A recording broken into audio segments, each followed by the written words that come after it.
ఓం గురుభ్యో నమ. Sigma spiritual సేవ ద్వారా నేటి పంచాంగానికి స్వాగతం. సిగ్మా స్పిరిచువల్ సేవని ఎంతోమంది భక్తులు, ఎంతోమంది మన బాంధవులందరూ కూడా ఆదరిస్తున్నారు. అందరికీ ధన్యవాదాలు. ప్రతిరోజు కూడా మనం మీకు పంచాంగం అందించే ప్రయత్నం చేస్తున్నాం.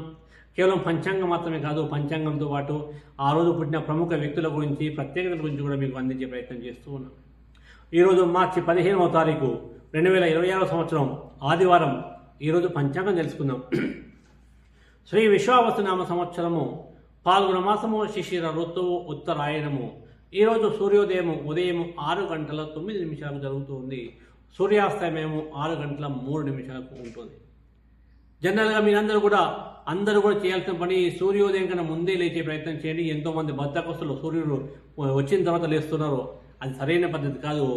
సూర్యుడు మనం లేపడం కాదు. సో మనం సూర్యోదయం కన్నా ముందే మనం అందరం లేవాలి. సూర్యుడు లేచిన తర్వాత లేస్తే అది మీ జీవితం అనేది వ్యర్థం అవుతుంది. సో ఈరోజు మనం తిరిగి చూద్దాం. ఉదయం 7:04 వరకు ఏకాదశి ఉంటుంది. దాని తర్వాత ద్వాదశి వస్తుంది. అదేవిధంగా నక్షత్రము తెల్లవారుజామున 4:19 వరకు శ్రవణం ఉంటుంది. దాని తర్వాత ధనిష్ట వస్తుంది. యోగము ఉదయం 8:53 వరకు పరిగా ఉంటుంది. తదుపరి శివము వస్తుంది. కరణము ఉదయం 7:04 వరకు బాలవ వస్తుంది. దాని తర్వాత కౌలవ రాత్రి 7:26 వరకు ఉంటుంది. దాని తదుపరి తైతుల ఉంటుంది. శుభ సమయము, అద్భుతమైన సమయము.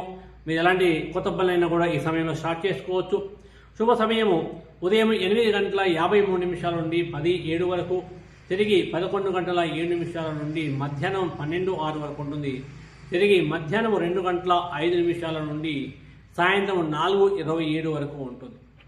రాహుకాలము కొత్త పనులు చేయడం నిషిద్ధం. ఇక్కడ రెగ్యులర్గా చేసే పనులు మీరు చేసుకోవచ్చు. రెగ్యులర్గా చేసే పనులు రాహుకాలం కదా ఆపుతానని ఆపకండి, మీరు చేసుకోవచ్చు. కొత్త పనులు మాత్రమే ఈరోజు ఈ టైంలో మనం స్టార్ట్ చేయకూడదు. రాహుకాలము సాయంత్రం 4:30 నుండి 6 గంటల వరకు ఉంటుంది. యమగండం మధ్యాహ్నం 12 గంటల నుండి 1:30 వరకు ఉంటుంది. దుర్ముహూర్తము సాయంత్రం 4:28 నుండి 5:16 వరకు ఉంటుంది. వర్షము ఉదయం 7:10 నుండి 8:52 వరకు ఉంటుంది. అమృత గడియలు అంటే అద్భుతమైన శుభ గడియలు అని చెప్పుకోవచ్చు. ఇది సాయంత్రం 5:19 నుండి 7:01 వరకు ఉంటుంది. అదేవిధంగా ఈరోజు పుట్టిన ప్రముఖ వ్యక్తుల గురించి చూద్దాం. మార్చి 15వ తారీఖు నాడు వివిధ సంవత్సరాలు పుట్టిన ప్రముఖ వ్యక్తుల గురించి చూద్దాం. 1767లో ఆండ్రూ జాక్సన్ అమెరికా యొక్క మాజీ అధ్యక్షుడు జన్మించారు. 1898లో మునిమాణిక్యం నరసింహారావు గారు జన్మించారు. ఇతను ప్రముఖ తెలుగు హాస్య రచయిత. 1914లో ఎంఎస్ సుబ్బయ్య నాయుడు గారు జన్మించారు. ఈయన ప్రముఖ సంగీత దర్శకుడు. 1928వ సంవత్సరం సేమ్ ఇదే డేటు అనగా మార్చి 15వ తారీఖు నాడు గబ్బిట వెంకటరావు గారు జన్మించారు. ఈయన ప్రముఖ నాటక రచయిత, సినీ రచయిత, పద్య కవి, నిర్మాత మరియు దర్శకుడు కూడా ఉన్నారు. 1930వ సంవత్సరంలో ఇలపావులూరి పాండురంగారావు గారు జన్మించారు. ఈయన హిందీ, సంస్కృత రచనల్ని తెలుగులోనికి అనువదించారు. తెలుగు నుండి కూడా కొన్ని గ్రంథాలని హిందీ, ఇంగ్లీష్ భాషల్లో కూడా ట్రాన్స్లేట్ చేయడం జరిగింది. 1934న కాన్సీరామ్ గారు జన్మించారు. భారతదేశంలో ప్రముఖ దళిత నేత. వీరు 2006వ సంవత్సరంలో చనిపోవడం జరిగింది. 1937వ సంవత్సరంలో వల్లభపాటి వెంకట సుబ్బయ్య గారు జన్మించారు. ఈయన ప్రముఖ తెలుగు సాహితీ విమర్శకులు. 1957వ సంవత్సరంలో నామా నాగేశ్వరరావు గారు జన్మించారు. ఈయన ఖమ్మం జిల్లాకు చెందిన ప్రముఖ వ్యాపారవేత్త మరియు రాజకీయ నాయకుడు. 1977వ సంవత్సరంలో భారత సైనిక దళం మేజర్ సందీప్ ఉన్నికృష్ణన్ గారు జన్మించడం జరిగింది.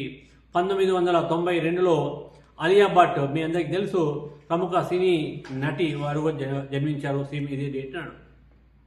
దీంతోపాటు ఈరోజుకున్న ప్రత్యేకతలు ఏంటంటే ప్రపంచ వినియోగదారుల హక్కుల దినోత్సవం. ఇదే రోజు మార్చి 15. అండ్ ఈరోజు మనకు ప్రముఖమైన సంఘటనలు ఏం జరిగాయో చూద్దాం.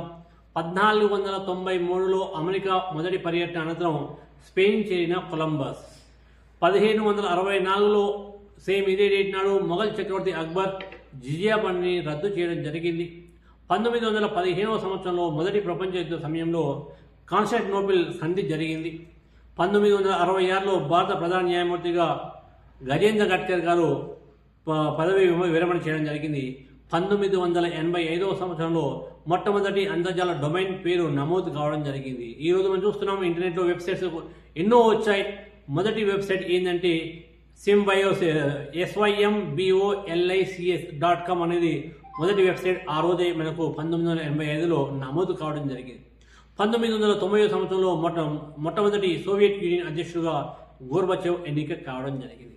ఇలాంటి విషయాలన్నీ కూడా మీకు రెగ్యులర్గా అందాలి అంటే మన యొక్క సిగ్మా స్పిరిచువల్ సేవని సబ్స్క్రైబ్ చేసుకోండి. ఈ వీడియోని లైక్ చేసి మీ ఫ్రెండ్స్ అందరికీ షేర్ చేయండి.